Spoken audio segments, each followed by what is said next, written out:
ನಮಸ್ತೆ ರೀ ಎಲ್ಲರಿಗೂ. ಇವತ್ತು ತಾರೀಕು 22. ಸೊ ಟೈಮ್ 10:45 ಆಗೈತೆ.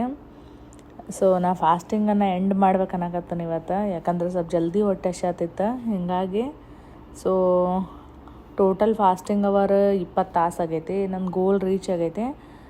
ಸೊ ಫಾಸ್ಟಿಂಗನ್ನು ಈಗ ಎಂಡ್ ಮಾಡ್ತಾನೆ.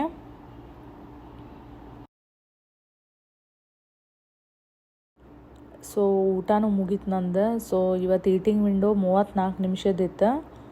ಸೊ ಫಾಸ್ಟಿಂಗನ್ನು ಹೊಳ್ಳಿ ಶುರು ಮಾಡಕತ್ತಾನೆ. ಸೊ ನಾಳೆ ಮುಂಜಾನೆ 7:21ಗೆ 20 ತಾಸು ಗೋಲ್ ರೀಚ್ ಆಕತೆ. ಸೊ ಈ 4th ವೀಕ್ ಚಾಲೆಂಜ್ ಒಳಗೆ 2 ದಿನ ಮೊದಲ ಮುಗಿದು ಹೋತ ಆಲ್ರೆಡಿ. ಇನ್ನು ಉಳ್ದದ್ದು ಹೆಂಗೆ ಆಕೈತೆ ನೋಡೋಣ. ಈ ವಿಡಿಯೋ ನಿಮ್ಗೆ ಲೈಕ್ ಆದ್ರೆ ಈ ಚಾನಲ್ಗೆ ಸಬ್ಸ್ಕ್ರೈಬ್ ಮಾಡಿರಿ ಮತ್ತು ನಿಮ್ಮ ಫ್ರೆಂಡ್ ಜೋಡಿ ಶೇರ್ ಮಾಡಿರಿ. ಜಾಸ್ತಿ ಸಬ್ಸ್ಕ್ರೈಬರ್ ಆದ್ರೆ ನನಗೂ ಹುರುಪು ಬರ್ತೈತಿ ವಿಡಿಯೋ ಹೆಚ್ಚು ಮಾಡೋಕೆ. Thank you.